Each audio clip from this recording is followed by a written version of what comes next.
때로는 인생에서 가장 의미 있는 만남이 우연히 찾아옵니다. 저는 서울 변두리 오래된 주택가에서 혼자 살아가는 박순자입니다. 올해 72, 매일 아침 일찍 일어나 골목길 청소를 하고 작은 옷수선 가게를 운영하며 조용히 살아가고 있었습니다. 우리 동네는 재개발 예정 지역이라 젊은 사람들의 발길이 뜸한 곳입니다. 좁디 좁은 골목길 사이로 낡은 단독주택들이 다닥다닥 붙어 있고 담벼락마다 칠이 벗겨져 있지만 저에겐 40년째 정든 동네입니다. 작은 수선 가게는 골목 어귀에 자리 잡고 있는데 동네 주민들의 옷을 고치며 하루하루를 보내고 있습니다.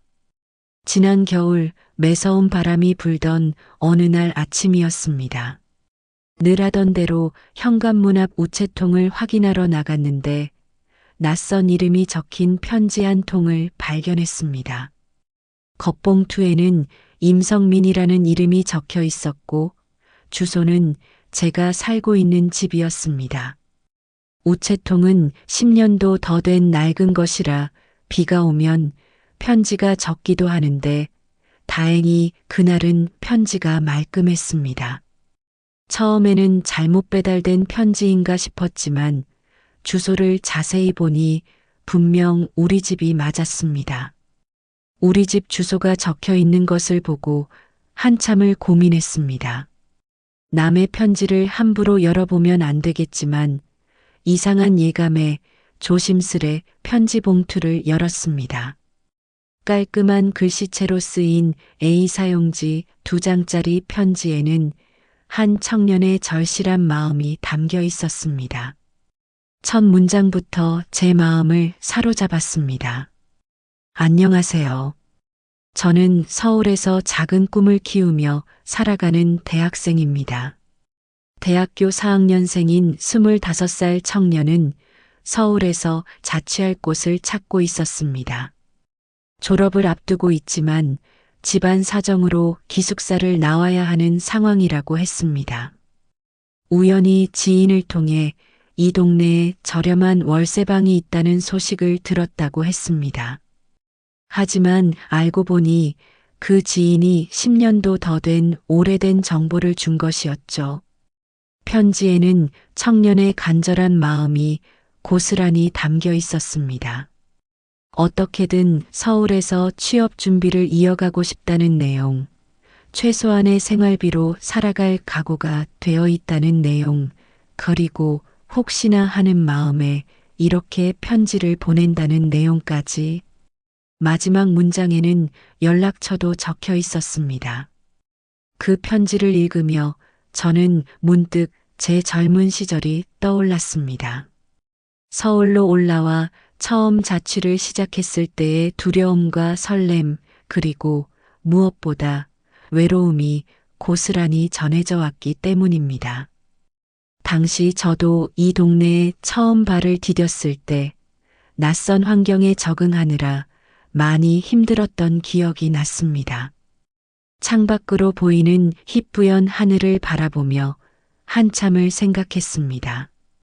마치 하늘이 준 인연처럼 느껴져 망설임 없이 답장을 보내기로 결심했습니다.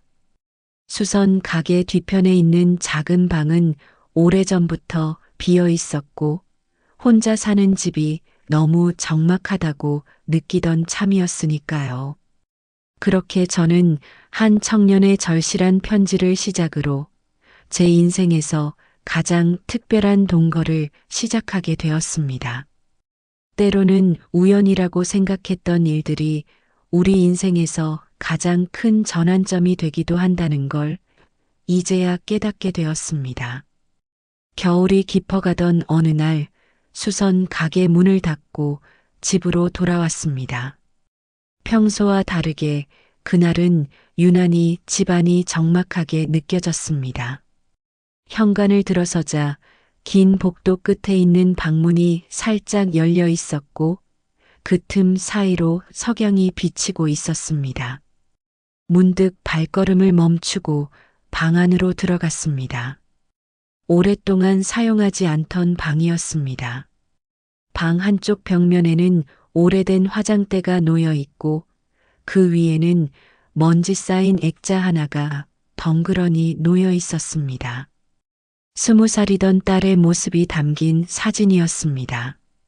액자를 닦으며 지난 날들이 주마등처럼 스쳐 지나갔습니다. 20년 전 남편과 딸을 한꺼번에 잃은 후 저는 이 집에서 혼자 살아왔습니다.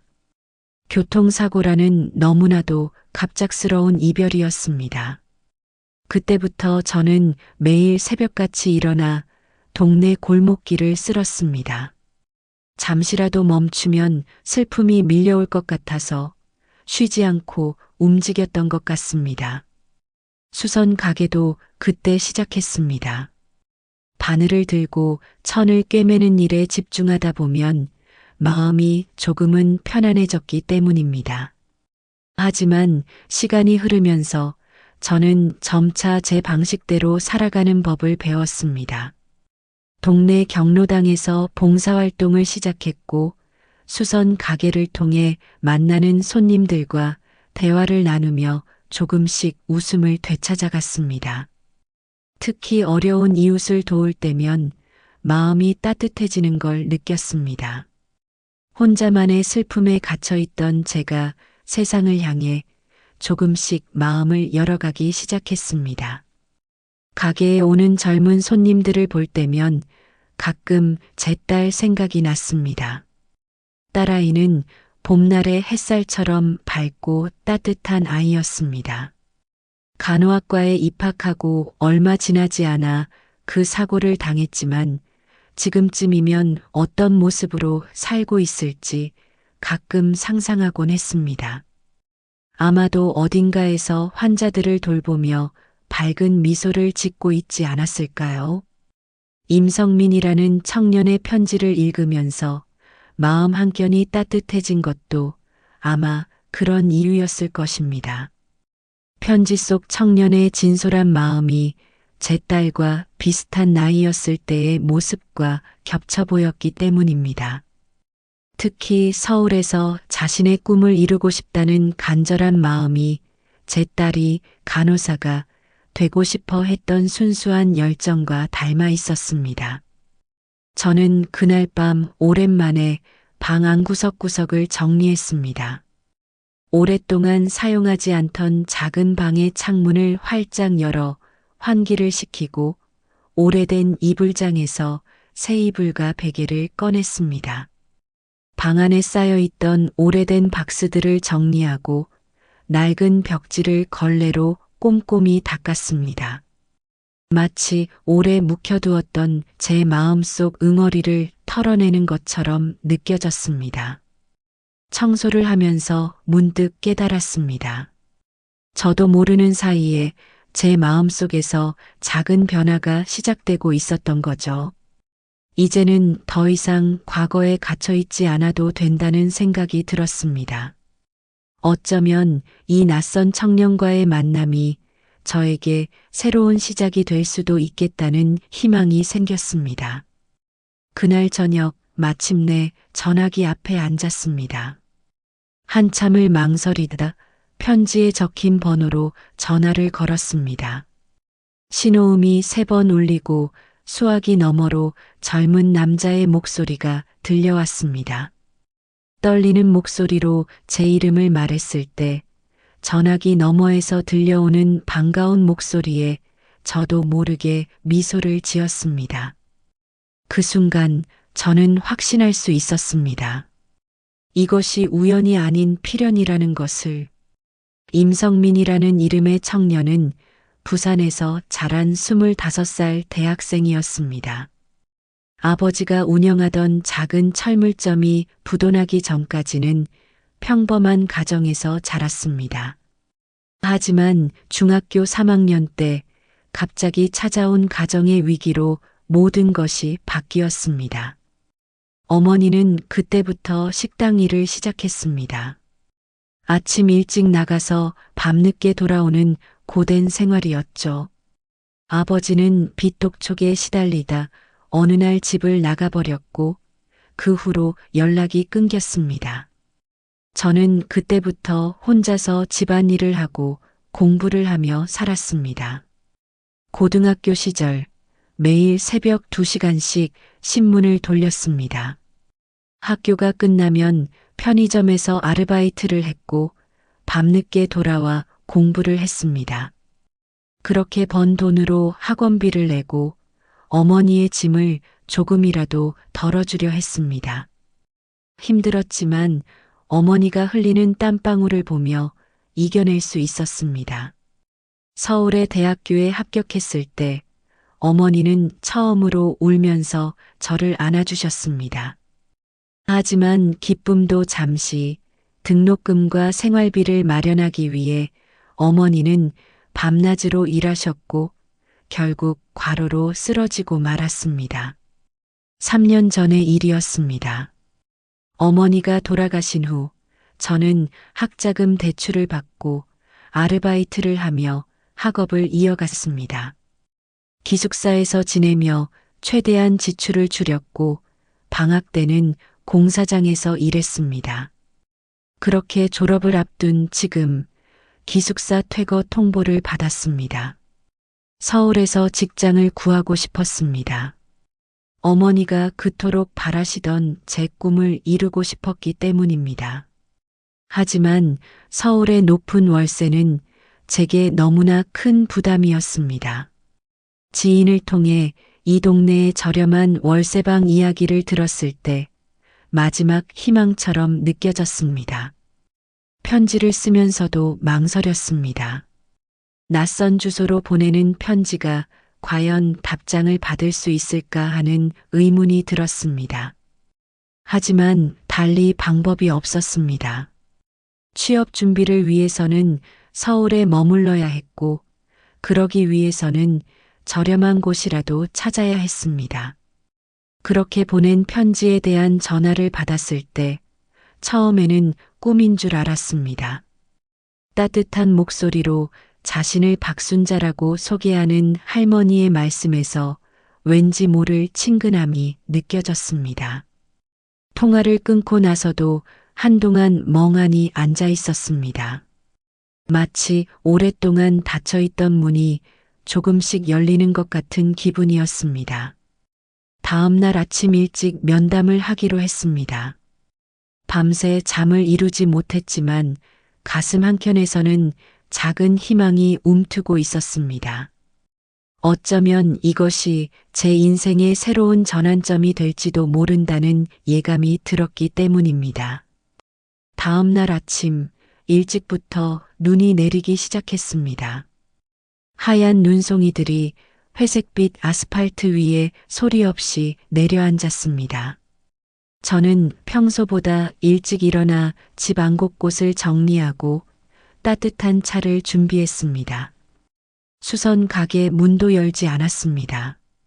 오늘은 특별한 손님을 맞이하는 날이었으니까요. 약속 시간보다 30분이나 일찍 초인종이 울렸습니다. 현관문을 열자 키가 크고 마른 청년이 서 있었습니다. 단정하게 깎은 머리에 깔끔한 셔츠를 입고 있었지만 해진 가방과 낡은 운동화가 그의 형편을 말해주는 것 같았습니다. 눈발이 날리는 추운 날씨였는데도 봄옷처럼 얇은 점퍼를 입고 있었습니다. 청년은 공손하게 인사를 하며 자신을 소개했습니다. 목소리에는 긴장감이 묻어났지만 또렷한 눈빛에서는 강인함이 느껴졌습니다. 마치 오래전 처음 서울에 올라와 고된 일상을 시작했던 제 모습을 보는 것 같았습니다. 방을 보여주며 이것저것 설명을 했습니다. 작은 방이지만 해가 잘 들어오고 창문 밖으로는 오래된 감나무도 보입니다. 청년은 방 안을 둘러보며 연신 고맙다는 말을 했습니다. 그의 눈빛에서 안도감이 묻어나는 것을 보며 제 결정이 옳았다는 확신이 들었습니다. 거실에 앉아 차를 마시며 이야기를 나눴습니다. 청년은 자신의 이야기를 조심스럽게 풀어놓았습니다. 어머니를 일찍 여의고 학비와 생활비를 벌기 위해 아르바이트를 전전했다는 이야기. 그래도 꿈을 포기하지 않고 졸업을 앞두고 있다는 이야기. 취업 준비를 하며 미래를 계획하고 있다는 이야기까지. 저는 월세 대신 다른 제안을 했습니다. 저녁에 한 끼 밥을 함께 먹고 가끔 이야기도 나누면 좋겠다고 말했습니다. 수선 가게를 하면서 돈에 대한 걱정은 없지만 혼자 사는 생활이 때로는 너무 적막하다고 말했습니다. 청년은 잠시 놀란 듯한 표정을 지었다가 이내 감사하다며 고개를 깊이 숙였습니다. 차를 마시며 이야기를 나누는 동안 창밖의 눈은 계속해서 내렸습니다. 마치 새하얀 도화지처럼 깨끗한 눈이 쌓여가는 것을 보며 저는 이 만남이 우리 두 사람에게 새로운 시작이 될 것이라는 예감이 들었습니다. 다음 주 일요일부터 입주하기로 했습니다. 청년이 돌아간 후 저는 오랜만에 옛 앨범을 꺼내 보았습니다. 20살의 딸이 환하게 웃고 있는 사진을 보며 생각했습니다. 어쩌면 하늘이 보내준 선물일지도 모른다고. 이제는 더 이상 혼자가 아닐 거라는 설렘과 함께 따뜻한 겨울이 시작될 것 같았습니다. 성민이 이사 온 지 일주일이 지났습니다. 처음에는 낯선 공간에서 서로 어색해했지만 시간이 지날수록 조금씩 익숙해져 갔습니다. 아침이면 제가 일찍 일어나 골목길 청소를 하고 성민은 늦은 밤까지 책상 앞에서 공부를 했습니다. 서로 다른 생활 패턴이었지만 그것이 오히려 편안하게 느껴졌습니다. 저는 매일 아침 5시에 일어나 골목길을 쓸고 7시면 수선 가게 문을 열었습니다. 성민은 보통 11시쯤 일어나 간단히 아침을 먹고 도서관으로 향했습니다. 점심시간이면 가끔 수선 가게에 들러 잠시 이야기를 나누곤 했습니다. 처음에는 어색해하던 성민도 이제는 자연스럽게 가게 안쪽 작은 의자에 앉아 하루 일과를 이야기하곤 했습니다. 특히 저녁 식사 시간이 기다려졌습니다. 성민이 도서관에서 돌아오면 저는 미리 준비해둔 반찬들을 꺼내 밥상을 차렸습니다. 처음에는 쑥스러워하던 성민도 이제는 자연스럽게 수저를 들고 맛있게 먹어주었습니다. 식사를 하면서 나누는 소소한 이야기들이 하루 중 가장 행복한 시간이었습니다. 성민은 취업 준비로 바쁜 나날을 보냈습니다. 자기소개서를 쓰고 면접을 준비하고 각종 시험을 준비하느라 매일 밤늦게까지 책상 앞에 앉아 있었습니다. 가끔 지친 모습으로 돌아오는 날이면 저는 따뜻한 쌍화차를 끓여주었습니다. 어머니가 돌아가신 후로 처음 맛보는 따뜻한 정성이라며 성민은 항상 감사하다고 말했습니다. 하지만 서로 다른 생활 습관으로 인해 작은 갈등이 없었던 것은 아닙니다. 성민이 밤늦게까지 공부하느라 불을 켜두는 것이 걱정되어 한 번은 일찍 자라고 말한 적이 있었습니다. 그때 성민은 미안한 표정을 지으며 앞으로는 스탠드만 켜고 공부하겠다고 약속했습니다. 그 후로 밤에 화장실에 가보면 스탠드 불빛 아래서 꾸벅꾸벅 조는 성민의 모습이 보였습니다. 때로는 제가 너무 이른 아침부터 부산을 떨어 성민의 잠을 방해한 적도 있었습니다. 골목 청소를 하면서 빗자루가 바닥에 긁히는 소리, 설거지하는 그릇 소리가 청년의 잠을 설치게 했던 것입니다. 하지만 성민은 한 번도 불평하지 않았습니다. 대신 귀마개를 구입해 사용하기 시작했고 오히려 제게 평소처럼 지내시라며 웃어 보였습니다. 이렇게 서로의 생활 방식을 이해하고 배려하면서 우리는 조금씩 가족 같은 사이가 되어갔습니다. 아침에 출근하는 성민의 도시락을 싸주고 늦게 돌아오는 날이면 따뜻한 국을 끓여두는 것이 저의 일과가 되었습니다. 성민은 주말이면 집안일을 도와주고 무거운 물건을 나를 때면 먼저 달려와 거들었습니다. 서로 다른 세대, 다른 환경에서 자란 우리가 한 지붕 아래서 살아가는 것. 처음에는 불가능해 보였던 일이 이제는 자연스러운 일상이 되었습니다. 마치 오래전부터 알고 지낸 것처럼 우리는 서로의 빈자리를 채워주며 살아가고 있었습니다. 동거를 시작한 지 한 달이 지난 어느 날이었습니다. 저는 성민의 책상 위에 놓인 이력서 한 장을 우연히 보게 되었습니다. 아침 일찍 도서관으로 나간 성민을 기다리며 방 청소를 하던 중이었습니다. 이력서에는 그동안 몰랐던 성민의 모습이 담겨 있었습니다. 고등학교 시절부터 시작된 편의점 아르바이트, 신문 배달, 과외, 대학 시절의 학원 강사, 공사장 일용직까지 빼곡하게 적힌 경력들이 마치 성민의 고단했던 시간을 보여주는 것 같았습니다. 하지만 그 속에서도 학과 성적 우수상, 봉사활동 표창장 같은 빛나는 성취들이 눈에 띄었습니다.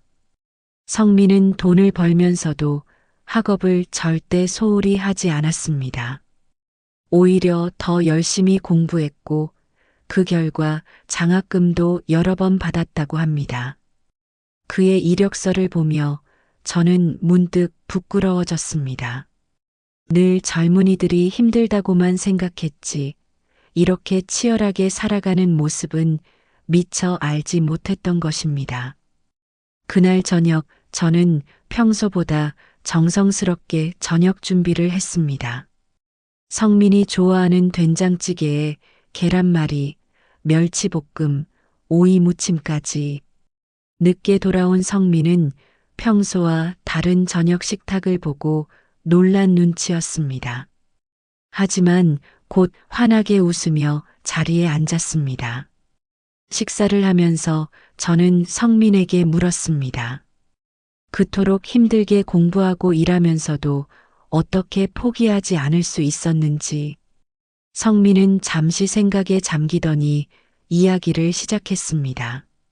어머니가 돌아가시기 전 마지막으로 하신 말씀이 내 꿈을 절대 포기하지 말아였다고 합니다. 그 말씀을 가슴에 새기고 살아왔다고 했습니다. 성민의 이야기를 들으며 제 마음속에 작은 변화가 일어났습니다. 나이 들어 새로운 도전을 하는 것을 두려워했던 제가 문득 부끄럽게 느껴졌습니다. 다음 날부터 저는 수선 가게에서 컴퓨터로 장부를 정리하는 법을 배우기 시작했습니다. 성민이 퇴근 후에 조금씩 가르쳐 주었습니다. 한편 성민도 저를 보며 변화하고 있었습니다.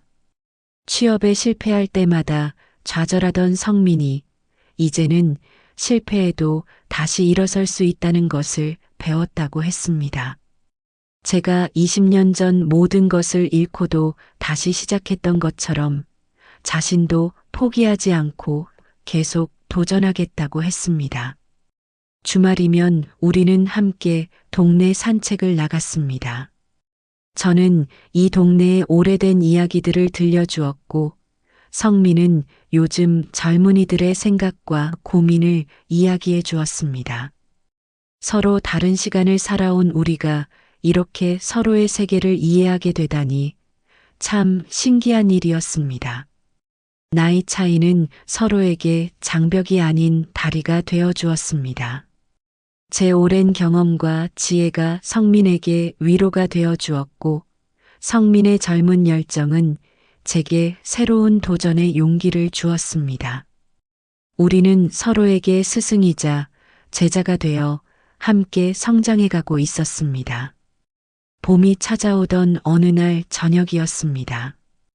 평소처럼 저녁 식사를 마치고 거실에 앉아 있는데 성민이 조심스럽게 낡은 사진 한 장을 내밀었습니다. 사진 속에는 환하게 웃고 있는 중년 여성의 모습이 담겨 있었습니다. 성민의 어머니였습니다. 어머니는 식당에서 일하시면서도 항상 웃음을 잃지 않으셨다고 합니다. 힘들 때면 이 또한 지나가리라를 되뇌이며 버티셨다고 했습니다. 사진 속 어머니는 성민이 대학교에 합격했을 때 찍은 것이라고 했습니다. 그때가 어머니의 마지막 웃음이었다고 성민은 떨리는 목소리로 말했습니다. 저는 문득 서랍 속에서 제 딸의 사진을 꺼냈습니다. 20살의 봄날 간호학과에 입학하고 찍은 사진이었습니다. 처음으로 성민에게 딸의 이야기를 들려주었습니다. 교통사고로 한순간에 잃어버린 가족들의 이야기를, 그 후로 혼자 살아온 외로운 시간들을 이야기했습니다. 그날 밤 우리는 처음으로 서로의 깊은 상처와 아픔을 나누었습니다. 말로 표현하지 못했던 그리움과 후회, 슬픔을 조금씩 꺼내놓았습니다. 성민은 어머니의 마지막 모습을 떠올리며 눈시울을 붉혔고 저는 딸의 웃음소리가 그리워 눈물을 흘렸습니다. 하지만 이상하게도 마음이 가벼워졌습니다.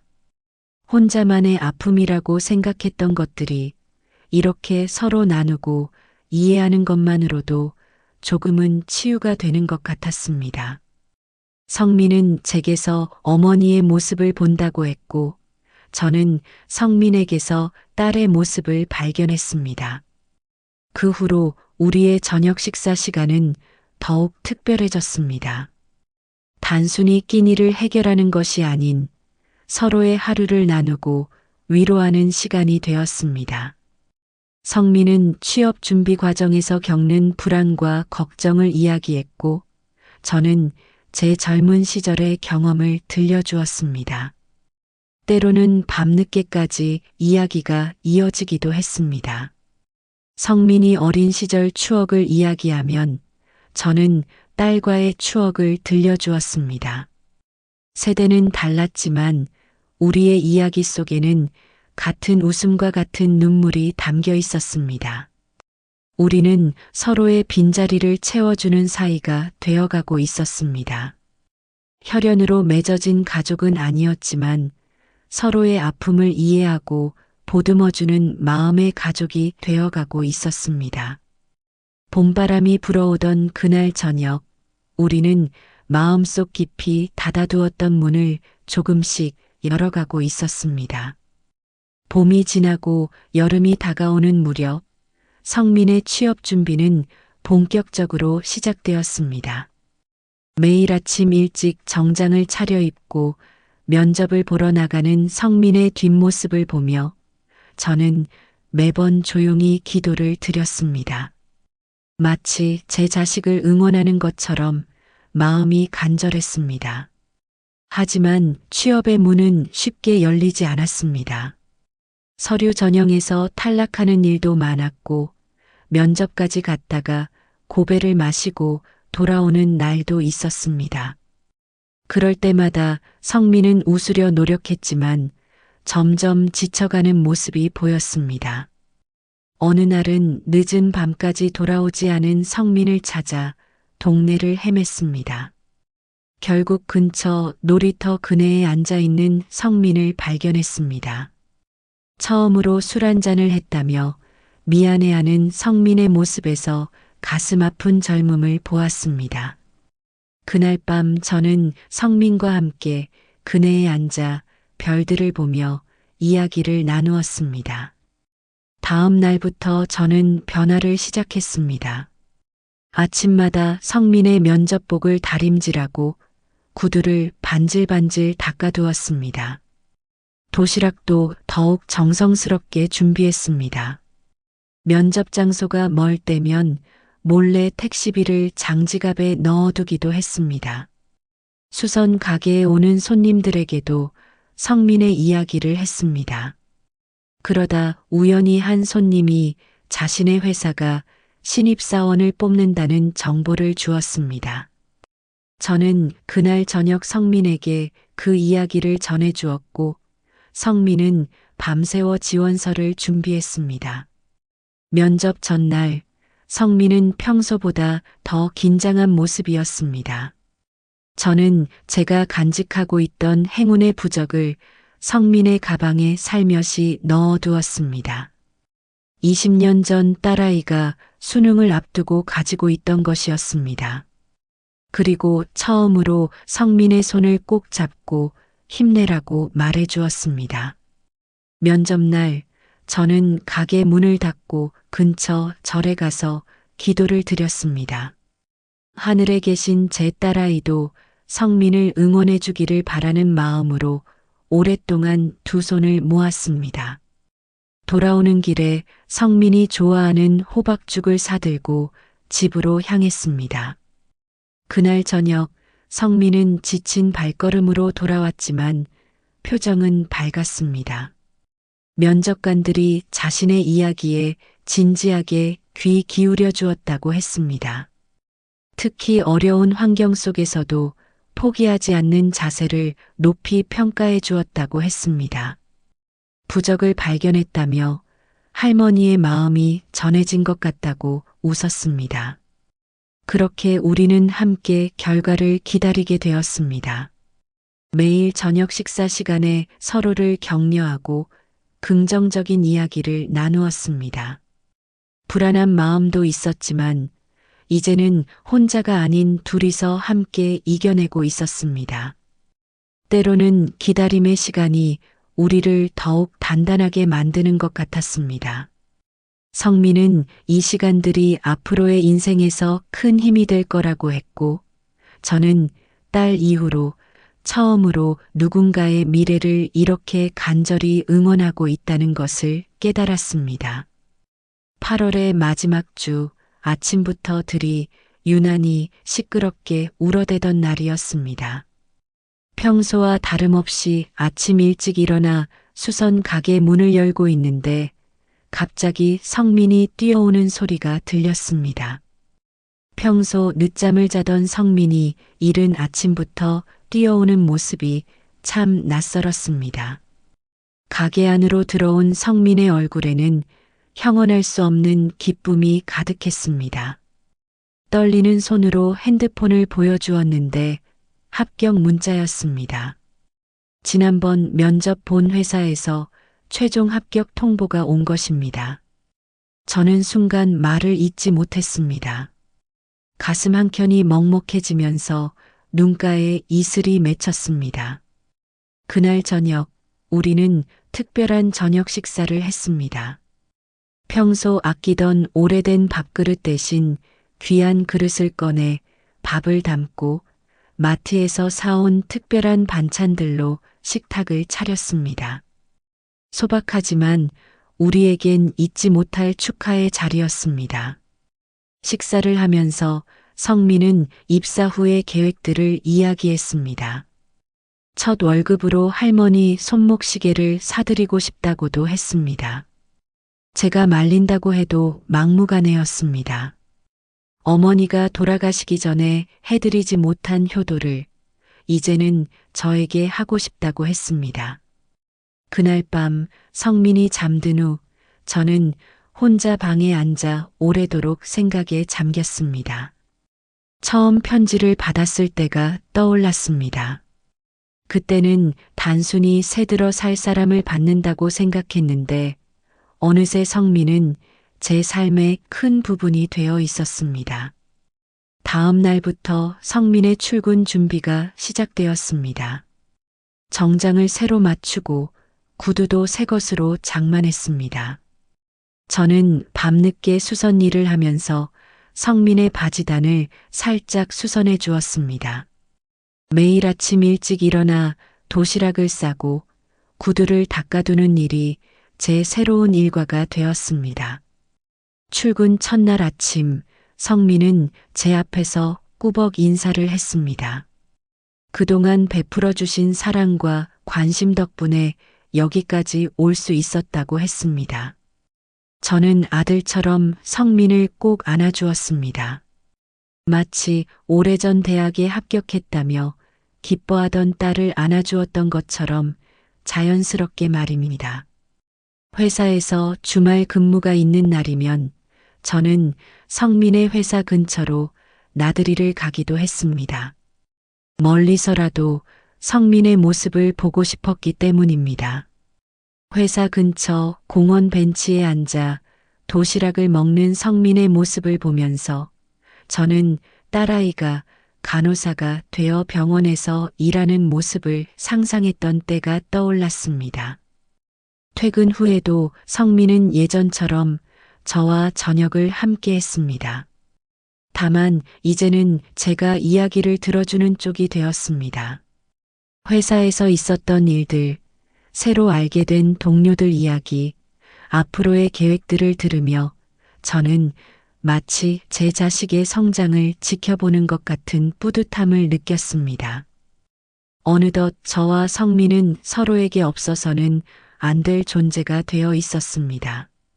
피는 섞이지 않았지만 마음으로 이어진 가족이 된 것입니다. 삶은 때로 예상치 못한 방향으로 흘러가지만 그 속에서 만나는 인연들이 우리를 더욱 풍성하게 만드는 것 같습니다. 어느덧 가을이 깊어가고 있습니다. 오늘도 저는 아침 일찍 일어나 골목길을 쓸고 수선 가게 문을 열었습니다. 달라진 것이 있다면 이제는 혼자가 아니라는 것입니다. 매일 아침 출근하는 성민을 배웅하고 저녁이면 그의 귀가를 기다리는 일상이 제게는 큰 행복이 되었습니다. 얼마 전 성민이 첫 월급으로 사준 손목시계를 차고 있으니 동네 주민들이 물어봅니다. 요즘 들어 얼굴이 더 밝아졌다고도 합니다. 저는 그저 웃으며 이제 든든한 가족이 생겼어요 라고 대답합니다. 피로 맺어진 가족은 아니지만 서로를 생각하는 마음만큼은 그 어떤 가족보다 깊어진 것 같습니다. 성민의 회사 생활도 순조롭게 진행되고 있습니다. 업무 능력을 인정받아 이번 달부터는 팀장님께 직접 프로젝트를 배정받았다고 합니다. 늦게까지 일하는 날도 있지만 꼭 저녁은 함께 먹으려 서두르는 성민을 보면 코끝이 찡해집니다. 저는 요즘 수선 가게에서 새로운 시도를 하고 있습니다.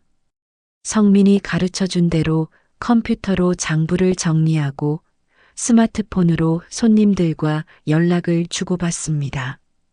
처음에는 어려웠지만 이제는 제법 익숙해졌습니다.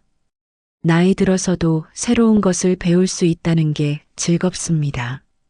지난 주말에는 성민과 함께 남한산성에 다녀왔습니다. 단풍이 물든 산길을 오르면서 많은 이야기를 나눴습니다. 성민은 처음 이 집에 왔을 때의 긴장감과 두려움, 그리고 지금은 얼마나 감사한 마음인지를 말해 주었습니다.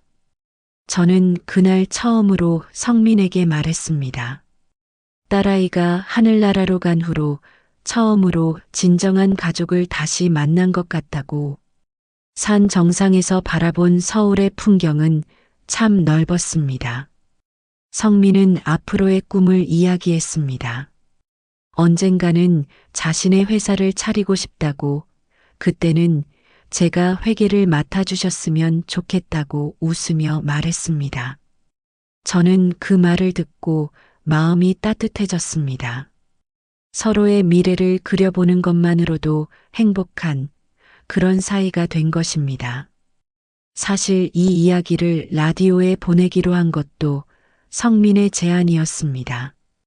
우리처럼 외로운 사람들에게 작은 희망이 되어줄 수 있지 않을까 하고 말입니다.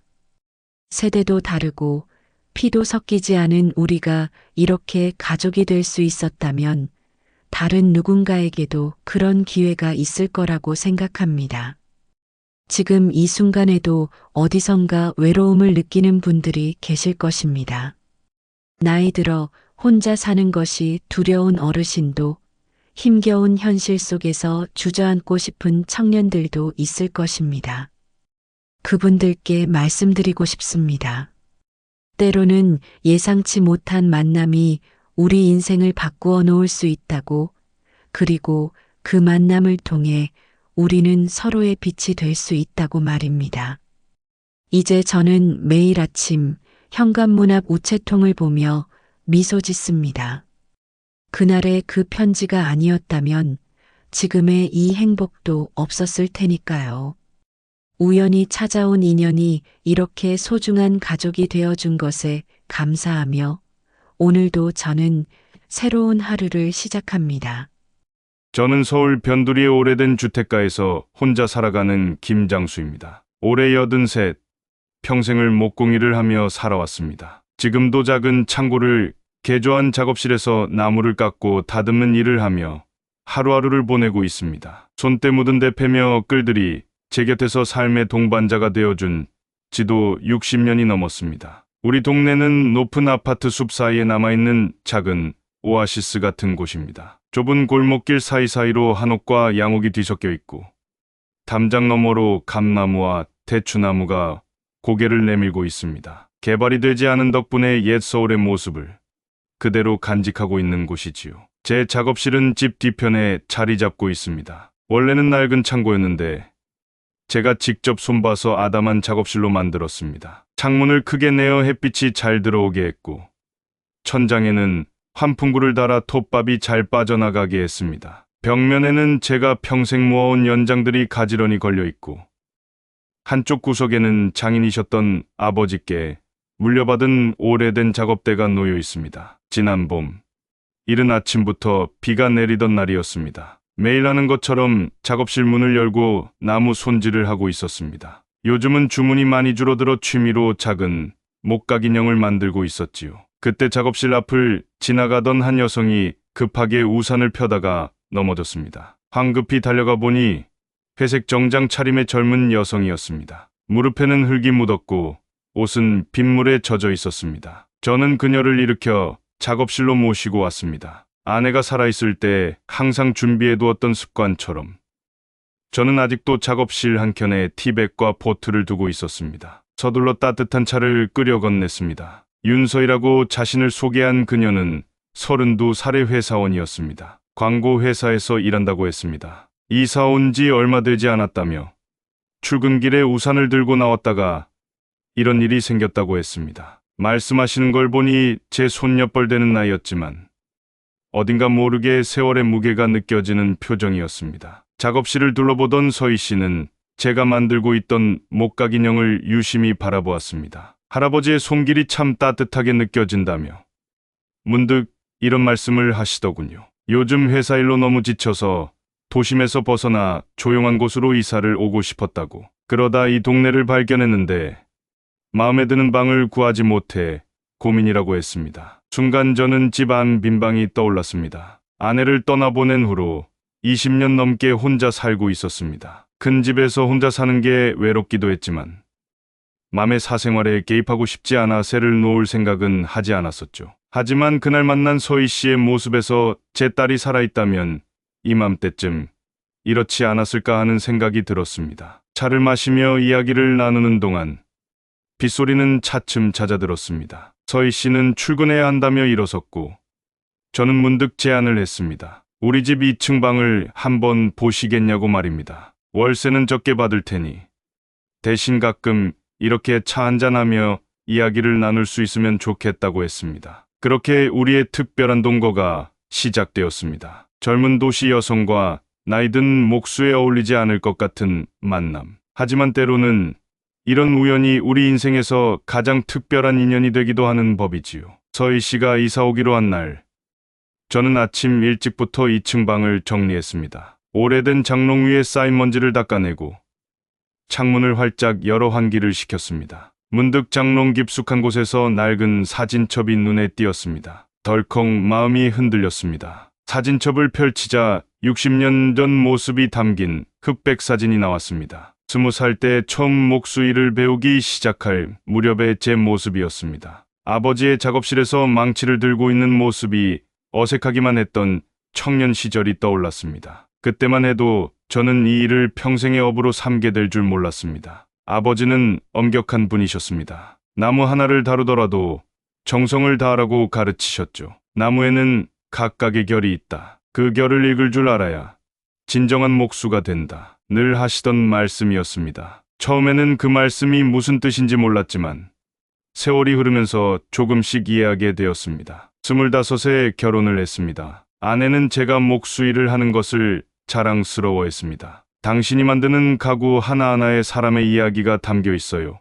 라고 말하곤 했죠. 결혼 후 첫 작품으로 만든 게 지금도 거실에 있는 돌고지 장식장입니다. 소박하지만 튼튼하게 오래오래 쓸 수 있게 만들었습니다. 딸아이가 태어났을 때는 작은 요람을 만들었습니다. 나무를 고르는 데만 한 달이 걸렸죠. 편백나무로 만든 그 요람에서 딸아이는 늘 새근새근 잘 돋았습니다. 딸이 자라면서 책상, 의자, 화장대도 만들어 주었습니다. 지금도 2층 딸의 방에는 그때 만든 가구들이 그대로 남아 있습니다. 하지만 행복도 잠시였습니다. 20살이 된 딸이 교통사고로 먼저 하늘나라로 갔습니다. 그 후 아내도 병을 얻어 3년 전에 떠나보냈습니다. 그때부터 저는 작업실에서 더 많은 시간을 보냈습니다. 나무를 다듬고 깎는 일이 제게는 일종의 위로가 되었습니다. 요즘은 큰 가구보다는 작은 목각 인형을 만드는 일이 더 많아졌습니다. 세상이 많이 변해서 손으로 만든 가구를 찾는 사람이 줄어들었기 때문입니다. 대신 동네 어린이집에 목각 인형을 기부하고 경로당에 작은 의자나 탁자를 만들어드리는 일을 하고 있습니다. 작업실 한쪽 벽면에는 제가 평생 써온 연장들이 걸려 있습니다. 아버지께 물려받은 대패, 제가 처음 장만한 톱, 스승님께 선물 받은 글까지 각각의 연장에는 저마다의 이야기가 담겨 있습니다. 특히 아버지의 대패는 60년이 넘는 세월 동안 저와 함께 했습니다. 손잡이는 반들반들해졌지만 아직도 날은 어떤 새 연장보다 예리합니다. 서희 씨를 맞이하기 위해 방을 정리하면서 문득 이런 생각이 들었습니다. 나무가 오랜 시간 자신만의 결을 만들어가듯 우리의 삶도 그렇게 하나하나의 이야기를 새겨가는 것은 아닐까. 그리고 이제 새로운 이야기가 시작되려나 봅니다. 저녁이 되어 짐을 들고 온 서희 씨를 보며 저는 다시 한번 제 선택이 옳았다는 확신이 들었습니다. 젊은 생기가 가득한 그녀의 모습에서 마치 오래된 나무의 새순이 돋아나는 것 같은 희망을 보았기 때문입니다. 윤서희 32살의 광고회사 A입니다. 매일 아침 8시 회의를 시작으로 밤늦게까지 이어지는 업무에 지친 날들의 연속이었습니다. 클라이언트의 요구사항은 끊임없이 바뀌고 수정에 수정을 거듭하는 기획안 속에서 저는 점점 제 자신을 잃어가고 있었습니다. 광고회사에 입사한 지 7년, 이제는 제법 중견 사원이 되었지만 마음은 더욱 무거워졌습니다. 신입 시절의 열정은 사라진 지 오래였고 매일 밤 노트북 앞에서 수정하는 기획안들은 점점 더 의미 없게 느껴졌습니다. 야근이 일상이 되면서 수면 부족에 시달렸고 주말에는 그저 잠으로 시간을 보내기 일쑤였습니다.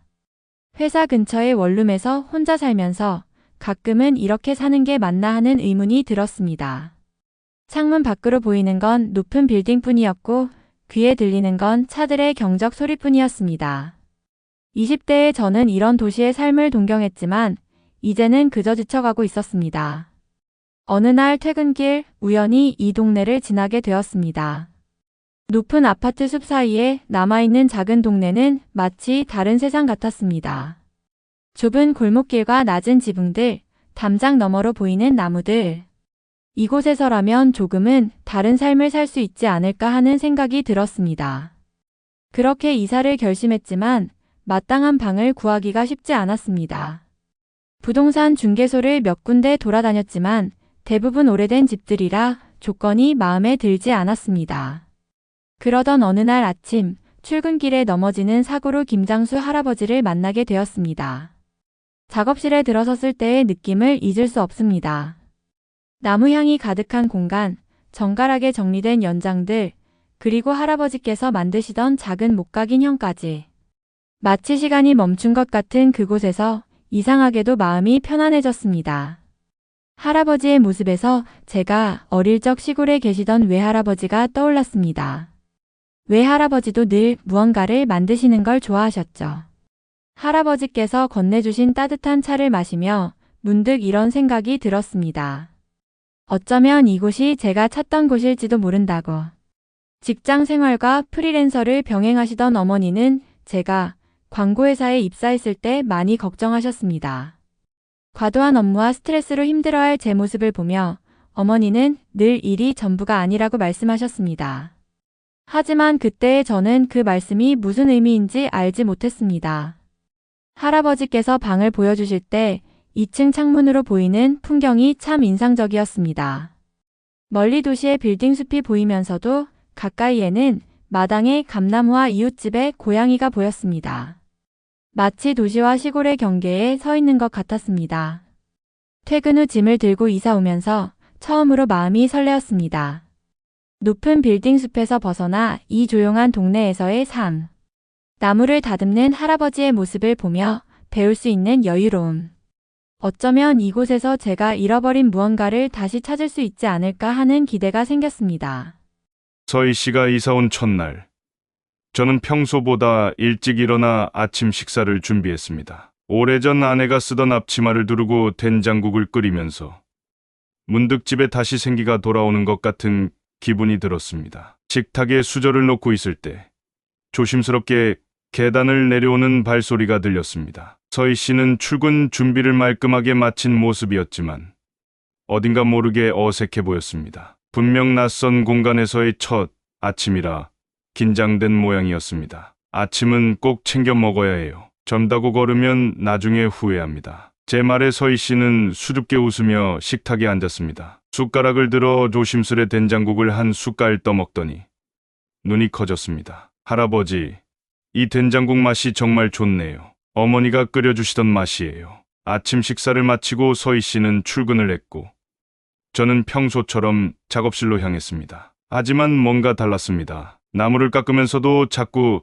저녁에 무엇을 해먹을지 생각하게 되었고 문득문득 서희 씨가 회사에서 잘 지내고 있을지 궁금해졌습니다. 그날 저녁 서희 씨는 퇴근길에 작은 화분을 사왔습니다. 작업실 창가에 올려두면 예쁘겠다며 매미는 모습이 마치 손녀 같았습니다. 저는 그 자리에 화분을 두기 전에 작은 받침대를 만들어주겠다고 했습니다. 서희 씨는 호기심 어린 눈으로 제가 나무를 고르고 재단하는 모습을 지켜보았습니다. 이렇게 우리의 일상이 조금씩 어우러지기 시작했습니다. 아침이면 함께 식사를 하고 저녁이면 서로의 하루를 이야기했습니다. 서희 씨는 회사에서 있었던 일들을 들려주었고 저는 오늘 만든 목공품에 대해 이야기했습니다. 특히 주말이면 서희 씨는 제 작업실에서 많은 시간을 보냈습니다. 처음에는 그저 구경하는 정도였지만 점차 나무의 종류와 특성에 대해 궁금해했고 작은 목공품을 만드는 과정을 유심히 지켜보았습니다. 어느 날은 제가 쓰는 연장들의 이름을 하나하나 물어보더니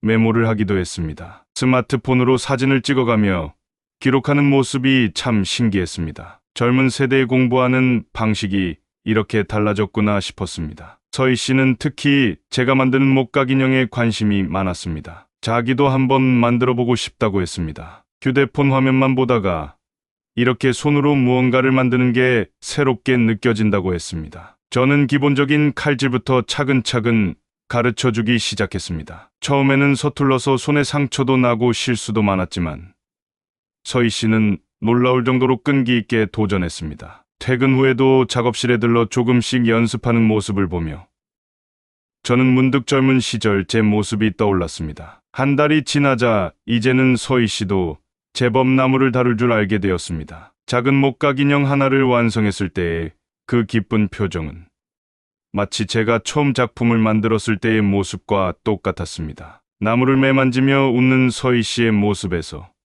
도시의 삶에 지쳐있던 그림자가 조금씩 꺾이는 것을 느낄 수 있었습니다. 우리의 하루하루는 이렇게 나무 향기로 가득했습니다. 각자의 시간을 보내면서도 어느새 서로의 생활에 스며들어 마치 오래된 나무결처럼 자연스럽게 하나가 되어가고 있었습니다. 동거를 시작한 지 2달이 지났습니다. 여름의 끝자락, 저녁 무렵의 작업실은 선선한 바람이 불어와 가장 일하기 좋은 시간이었습니다. 서희 씨는 이제 퇴근 후면 어김없이 작업실로 찾아왔고, 주말이면 저와 함께 목공일의 기초를 배우고 있었습니다. 그날도 서희 씨는 작은 반지함을 만들고 있었습니다. 처음보다는 훨씬 능숙해진 손놀림으로 나무를 다듬고 있었죠. 문득 서희 씨가 말했습니다. 할아버지, 요즘 회사에서 업무 능력이 좋아졌다고 칭찬을 받아요. 목공일을 배우면서 깨달은 게 있거든요. 나무를 서두르면 실수하듯이 일도 마찬가지더라고요. 서희 씨의 말에 저는 고개를 끄덕였습니다. 나무를 다루면서 배우는 것들은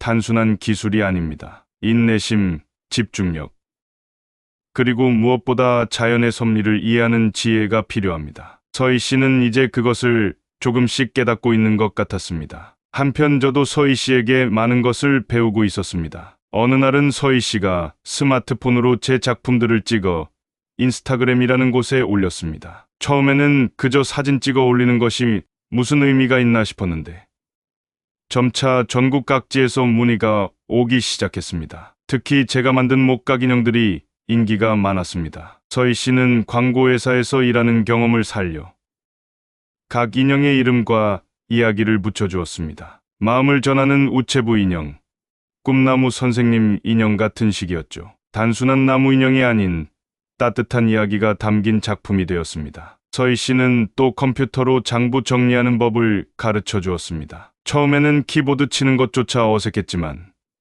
이제는 제법 능숙하게 엑셀도 다룰 수 있게 되었습니다. 수첩에 가득하던 주문 내역이 깔끔하게 정리되니 일하기가 한결 수월해졌습니다. 주말이면 우리는 함께 시장에 가서 장을 봤습니다. 서희 씨는 제가 고르는 재료들을 사진으로 찍어두고 메모했습니다. 된장국 끓이는 법, 나물 무치는 법을 배우고 싶다고 했죠. 저는 아내에게 배운 비법들을 하나하나 전수해 주었습니다. 서희 씨도 저에게 새로운 요리를 가르쳐 주었습니다. 파스타라는 서양 음식을 만들어준 적이 있는데 처음에는 낯설었지만 의외로 맛있었습니다. 매콤한 로제 파스타는 이제 우리 집 단골 메뉴가 되었죠. 점점 서희 씨의 표정이 밝아지는 게 보였습니다. 야근이 줄어들었다고 했고 주말에도 더 이상 잠만 자지 않게 되었다고 했습니다. 대신 작업실에서 목공일을 하거나 마당의 작은 텃밭을 가꾸는 데 시간을 보냈습니다. 저 역시 달라졌습니다. 아침이면 서희 씨와 함께하는 식사가 기다려졌고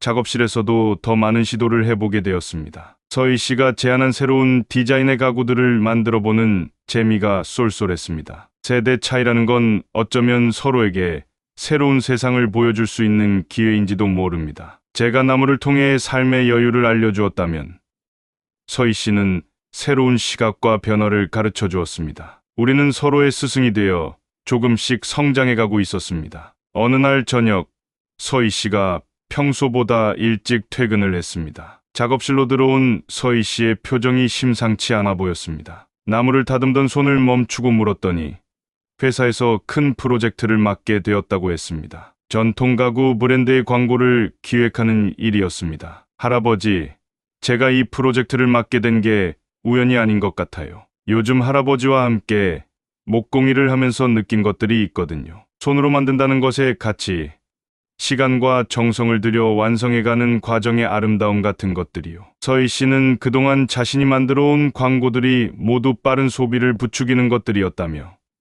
이번에는 뭔가 다른 이야기를 하고 싶다고 했습니다. 전통 가구의 가치를 현대적으로 재해석하는 기획을 생각하고 있다고 했죠. 그날부터 서희 씨는 더욱 열심히 목공일을 배웠습니다. 단순히 취미가 아닌 일과 연결된 배움이 되었기 때문입니다. 저는 나무의 종류와 특성, 도구의 사용법부터 가구 제작의 전 과정을 상세히 설명해 주었습니다. 서희 씨는 모든 것을 꼼꼼히 기록하고 영상으로 남겼습니다. 특히 인상적이었던 것은 서희 씨가 제 작업 과정을 촬영하면서 던지는 질문들이었습니다. 할아버지, 나무의 결을 따라 깎는 이유가 뭐예요? 이 도구들은 각각 어떤 역할을 하나요? 가구 하나를 완성하는데 보통 얼마나 걸리세요? 질문 하나하나에 진심이 담겨 있었고 그것은 곧 광고 기획에 반영되었습니다. 서희 씨는 장인의 손길이 들어간 가구가 단순한 물건이 아닌 시간과 정성이 담긴 예술 작품이라는 것을 사람들에게 전하고 싶다고 했습니다. 한 달 뒤 서희 씨가 만든 광고가 공개되었습니다. 스마트폰으로 보여준 영상 속에는 젊은 목수가 나무를 다듬고 가구를 만들어가는 과정이 아름답게 담겨 있었습니다. 특히 마지막 장면에서 완성된 가구 옆에 앉아있는 노장인의 미소가 인상적이었습니다. 손으로 만드는 가구에는 이야기가 담깁니다. 나무를 고르고 깎고 다듬는 과정 하나하나에 장인의 마음이 새겨집니다. 그렇게 완성된 가구는 세월이 흘러도 변치 않는 가치를 지닙니다. 광고의 내레이션이 흘러나올 때 저는 눈시울이 뜨거워졌습니다. 그것은 단순한 광고가 아니었습니다. 평생을 나무와 함께 해온 제 삶의 가치를 아름답게 담아낸 이야기였습니다. 서희 씨의 광고는 회사에서 큰 호평을 받았습니다. 특히 전통과 현대를 자연스럽게 연결한 점이 돋보인다는 평가를 받았죠. 하지만 서희 씨에게 가장 큰 보람은 따로 있었습니다. 이 광고를 본 사람들이 수작업으로 만든 가구의 가치를 다시 한번 생각해보게 되었다는 것이었습니다. 그 후로 서희 씨는 회사에서 전통 분야 전문가로 인정받게 되었습니다. 한국의 전통 문화와 관련된 프로젝트들을 주로 맡게 되었고, 그때마다 저와 상의하며 아이디어를 발전시켜 나갔습니다. 이렇게 우리의 동거는 단순한 주거 공유를 넘어 서로의 삶에 새로운 의미를 더해주고 있었습니다. 젊은 광고인과 나이든 목수가 만나 서로의 세계를 이해하고 새로운 가치를 만들어가고 있었던 것입니다. 늦가을의 어느 토요일 아침이었습니다. 서희 씨가 평소보다 일찍 작업실로 내려왔습니다. 조심스럽게 제게 말을 건넸습니다. 할아버지, 제가 진지하게 목공을 배우고 싶어요. 그동안은 취미로만 생각했는데 이제는 제 삶의 새로운 길이 될 수 있을 것 같아요. 서희 씨는 지난 몇 달간 회사 일과 목공 일을 병행하면서 많은 생각을 했다고 합니다. 광고를 만들면서도 자꾸 나무 냄새가 그립고 퇴근 후에는 작업실이 기다려진다고 했습니다. 무엇보다 나무를 만지는 시간이 가장 행복하다고 했습니다. 저는 잠시 말을 잇지 못했습니다. 서희 씨의 눈빛에서 제가 젊었을 때 처음 목수가 되기로 결심했을 때의 모습이 보였기 때문입니다. 그 진심이 전해져 왔습니다. 그날부터 우리의 수업은 더욱 체계적으로 바뀌었습니다. 아침 일찍부터 나무의 종류와 특성을 배우고 각각의 도구 사용법을 상세히 익혔습니다. 서희 씨는 퇴근 후에도 작업실에서 늦게까지 연습했고 주말이면 하루 종일 나무와 함께 했습니다. 처음으로 서랍장을 만들 때는 여러 번 실패했습니다. 서랍이 잘 맞지 않아 좌절하기도 했지만 포기하지 않았습니다. 마침내 완성된 서랍장을 보며 서희 씨는 눈물을 글썽였습니다. 자신의 손으로 만든 첫 가구였기 때문입니다. 회사에도 솔직히 이야기했습니다. 내년부터는 파트타임으로 전환하고 싶다고, 남은 시간은 목공 수업에 전념하고 싶다고 했습니다. 다행히 회사에서는 서희 씨의 선택을 존중해 주었고 전통공예 관련 프로젝트는 계속 맡아달라고 했습니다. 어느 날은 서희 씨가 특별한 제안을 했습니다. 제 작업실에 한켠에 작은 목공 교실을 열면 어떨까 하고요. 직장인들을 위한 주말 목공 클래스를 열어 바쁜 도시 생활 속에서 잠시나마 나무의 향기를 느낄 수 있게 해주고 싶다고 했습니다. 그 제안을 듣고 저는 깊이 감동했습니다. 서희 씨는 단순히 기술을 배우는 것을 넘어 제가 평생 추구해온 가치를 이해하고 그것을 다른 이들과 나누고 싶어 했기 때문입니다. 첫 목공 교실이 열린 날, 5명의 수강생이 찾아왔습니다. 서희 씨는 제가 가르쳐준 대로 나무의 특성부터 차근차근 설명했습니다. 수강생들은 서희 씨의 이야기에 귀를 기울였고 처음 만져보는 나무의 설렘을 감추지 못했습니다. 서희 씨가 수업을 이끌어가는 모습을 보며 저는 문득 뭉클해졌습니다. 60년 넘게 해온 제 일이 이렇게 새로운 세대로 이어진다는 것이 감격스러웠습니다. 더구나 그것이 혈연도 아닌 우연한 만남으로 시작된 인연을 통해 이어진다는 것이 더욱 특별하게 느껴졌습니다. 나무는 오랜 시간 자신의 나이테를 만들어갑니다. 그 안에는 계절의 변화와 시간의 흐름이 고스란히 담겨 있죠. 우리의 인연도 그렇게 하나의 나이테를 만들어가고 있었습니다. 서로 다른 세대, 다른 삶을 살아온 우리가 이제는 같은 꿈을 꾸고 있었습니다. 겨울이 시작되던 어느 날, 서희 씨가 퇴근 후 들고 온 서류 한 장이 우리의 일상을 바꾸어 놓았습니다. 낡은 한옥을 개조해서 작은 목공방 겸 카페를 열 수 있다는 제안서였습니다. 동네 재생 사업의 일환으로 전통 공방을 지원한다는 내용이었죠. 할아버지, 우리 같이 해보면 어떨까요? 할아버지의 기술과 제 경험을 합치면 분명 특별한 공간을 만들 수 있을 것 같아요. 서희 씨의 눈빛은 반짝였습니다. 젊은 시절 제가 처음 작업실을 열 때의 설렘이 그대로 담겨 있었습니다. 서희 씨는 이미 구체적인 계획을 세워두었습니다. 1층은 목공 교실과 카페로, 2층은 전시 공간으로 꾸미자고 했습니다. 처음에는 망설여졌습니다. 나이 든 제가 새로운 도전을 하는 것이 두렵기도 했고, 서희 씨의 앞날에 부담이 될까 걱정도 되었습니다. 하지만 서희 씨는 제 마음을 읽은 듯 말했습니다. 할아버지께서 그동안 가르쳐 주신 것은 단순한 기술이 아니에요. 나무를 대하는 마음가짐, 일에 대한 자세, 삶을 바라보는 지혜, 이런 것들을 더 많은 사람들과 나누고 싶어요. 그렇게 우리는 새로운 도전을 시작했습니다. 낡은 한옥을 고치는 일부터가 만만치 않았습니다. 서희 씨는 인테리어 디자인을 맡았고, 저는 목공 작업을 담당했습니다. 카페에 들어갈 테이블과 의자도 직접 만들었습니다. 작업하는 동안 동네 주민들의 관심도 커져갔습니다. 특히 서희 씨가 운영하던 주말 목공 교실 수강생들이 자발적으로 도와주겠다고 나섰습니다. 덕분에 우리의 작은 꿈은 조금씩 현실이 되어갔습니다. 개업을 일주일 앞둔 어느 날, 서희 씨가 특별한 선물을 준비했다며 저를 2층으로 데려갔습니다. 그곳에는 제가 평생 만들어온 작품들의 사진이 전시되어 있었습니다. 오래된 흑백 사진부터 최근의 작품까지 제 인생이 고스란히 담겨 있었습니다. 이게 다 어디서 났어? 할아버지 작업실 구석구석을 뒤져서 찾았어요. 앨범에 있는 사진도 복원하고, 할아버지의 작품, 인생을 많은 사람들이 봤으면 좋겠어요. 사진 옆에는 제가 써온 메모들과 스케치도 전시되어 있었습니다. 서희 씨는 그동안 제가 무심코 던진 이야기들을 하나하나 기록해 두었다가 이렇게 정리했다고 했습니다. 나무를 다루는 마음가짐, 도구를 고르는 법, 시간의 흐름을 읽는 방법까지. 전시장 한가운데에는 특별한 공간이 마련되어 있었습니다. 김장수 명장과 함께하는 목공 이야기라는 제목 아래 앞으로 진행될 강의 일정이 정리되어 있었습니다. 서희 씨는 제가 가진 기술과 경험을 체계적으로 정리해서 다음 세대에 전하고 싶다고 했습니다. 그날 저녁, 마당에 앉아 하늘을 바라보며 서희 씨와 이야기를 나눴습니다. 처음 만났을 때가 떠올랐습니다. 빗속에서 우연히 시작된 인연이 이제는 이렇게 특별한 꿈으로 이어지다니.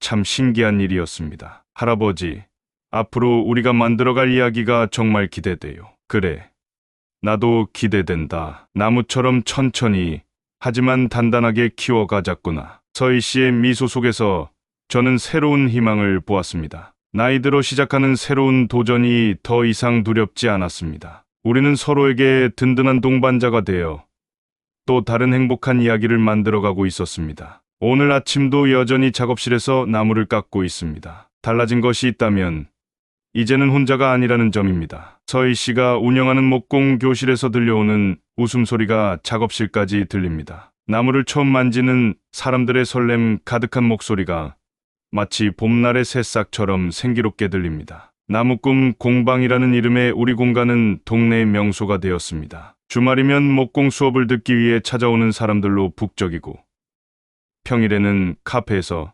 나무향 가득한 차를 마시며 휴식을 취하는 이들로 가득합니다. 2층의 전시 공간은 신진 목공 작가들의 작품도 함께 전시하고 있습니다. 서희 씨는 이제 광고회사 일은 완전히 정리했습니다. 대신 SNS로 공방을 알리고 수강생들과 소통하는 일을 맡고 있죠. 제가 가르친 목공 기술과 그녀가 가진 현대적 감각이 만나 특별한 시너지를 만들어내고 있습니다. 얼마 전에는 특별한 손님이 찾아왔습니다. 서희 씨의 어머니가 다니시던 병원 원장님이었습니다. 우연히 SNS에서 서희 씨의 근황을 보고 찾아오셨다고 했습니다. 서희 씨가 이렇게 행복한 모습으로 새로운 삶을 살고 있다며 어머니도 분명 흐뭇해하실 거라고 말씀해 주셨습니다. 우리는 매일 아침 일찍 일어나 함께 마당을 쓸고 작업실을 정리합니다. 나무 손질하는 법을 가르치면서도 저는 서희 씨에게서 새로운 것들을 배웁니다. 젊은 세대의 생각과 새로운 기술들을 알게 되면서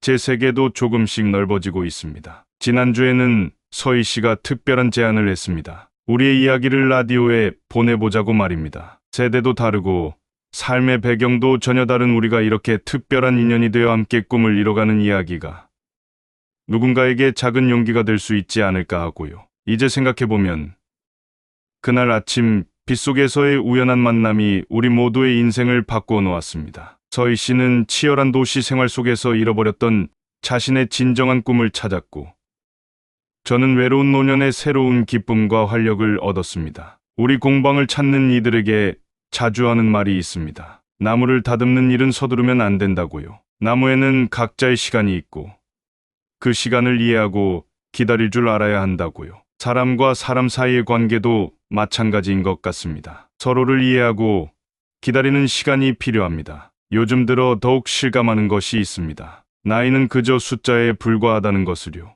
80이 넘은 제가 새로운 도전을 하고 30이 넘은 서희 씨가 인생의 방향을 바꾸는 것처럼 우리의 삶은 언제든 새로운 이야기를 써내려갈 수 있습니다. 창밖으로 겨울바람이 불어옵니다. 작업실의 나무들이 바람에 살랑거리며 노래하는 소리가 들립니다. 서희 씨는 오늘도 수강생들에게 나무의 결을 읽는 법을 가르치고 있겠지요. 저는 이 순간이 참 감사합니다. 우연히 시작된 인연이 이렇게 아름다운 이야기가 되어가고 있다는 것이.